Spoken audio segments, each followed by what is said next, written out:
ऋषभ देव जी के पुत्र 100 हुए। 100 पुत्रों में सबसे बड़े लड़के का नाम हुआ भरत, जिसके नाम से हमारे इस देश का नाम पड़ गया भारत।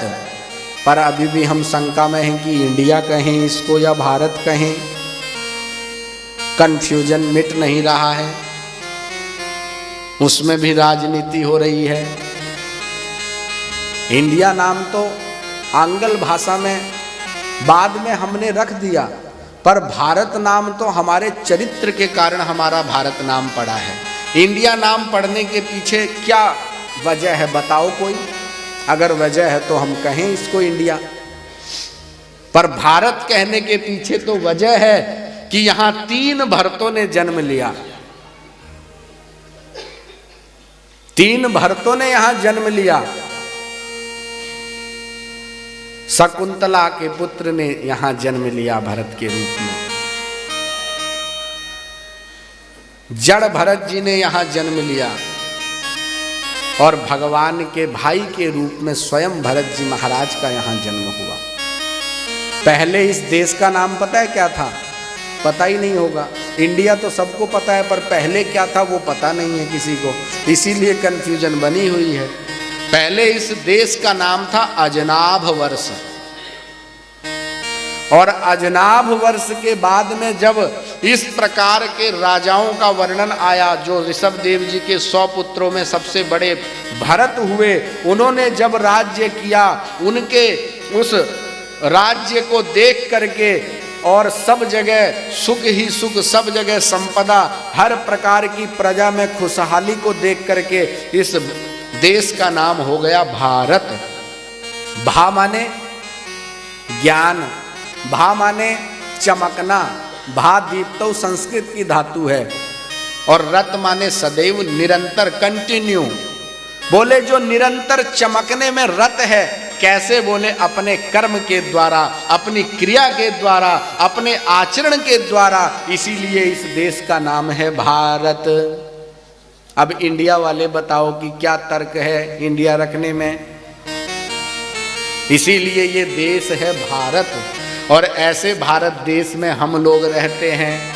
अरे स्वर्ग से देवता लोग भी इस भारतवर्ष की भूमि की बढ़ाई करते हुए भारत नाम लेते हैं। अगर कोई कहता है कि मनुष्य ही केवल भारत नाम को सिद्ध कर सकता है, तो देवता लोग क्यों गीत गाते हैं? देवता लोग भी गीत गाते हुए भारत नाम को कह रहे हैं। आपको श्लोक सुना देता हूँ।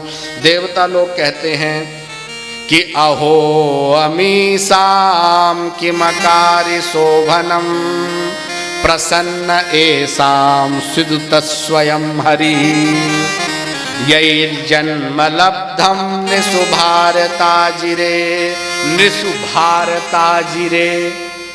भारत अजिरे, भारत के आंगन में बोले जिन मनुष्यों का जन्म हो जाता है, उन मनुष्य को सौभाग्य को देख करके देवता लोग प्रसन्न होकर के गीत गाते हैं। क्या गीत गाते हैं? कि अमीसाम जनानाम किम अकारि शोभनम। इन मनुष्यों ने ऐसा क्या कर्म किया था कि इन लोगों का जन्म आज भारत आजिरे, भारत भूमि के आंगन में हो गया है, कि जिससे मुकुंद सेवोपैकम स्पृहाहीनः।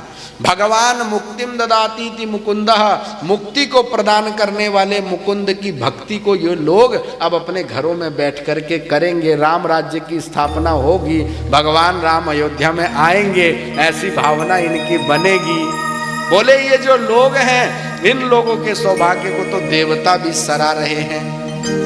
अब ये किसी के द्वारा बनाई हुई शायरी और चुटकुला तो है नहीं, ये तो भागवत में लिखा है कि अहो अमीसाम किमकारि शोभनम प्रसन्न एसाम सिदुत स्वयं हरि यैर्जन्म लब्धम नृषुभारताजिरे मुकुंद सेवोपैकम स्पृहाहीनः क्षणेन मर्त्येन कृतं मनस्विनः सन्न्यस्य संयान्त्य भयं पदे पदे। अरे पद पद पर जो भगवान का नाम ले रहे हैं, ऐसे भारतवासियों को देख करके स्वर्ग के देवता क्या कहते हैं कि भगवान अब जब हमारा बैंक बैलेंस खत्म हो जाए ना स्वर्ग में रहने का, क्योंकि स्वर्ग तो जैसे 5 स्टार 7 स्टार बुर्ज खलीफा चले जाओ, रुपए हैं, वहां जाकर के थोड़े दिन सुख भोगो, जब तक बैलेंस है तब तक उसका आनंद ले सकते हो।